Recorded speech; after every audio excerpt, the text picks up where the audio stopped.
Fevral ayının 1-nde öýlen sagat 4-4'de çykan ýangyny söndürmek üçin gelen ýangyn söndürjüler ýatygyň aşagynda ýanyp duran bir aýal jesedi bilen garşylaşdylar.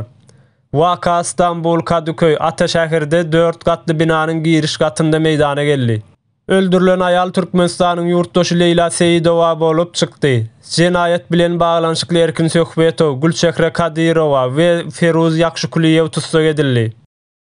Kadirowa bilen Ýakşykuliýew öýü kärende tutandy. Seyidowanyň hem şolaryň ýanyna ýaşamak üçin ýerleşendigi polisiýa ma'lum boldy. Polisiýanyň aýtmagyna görä bergisini ýygyna gaýtarmaýan Erkin Söhbetow bu jenaýat edendiginden şüphelenilýär.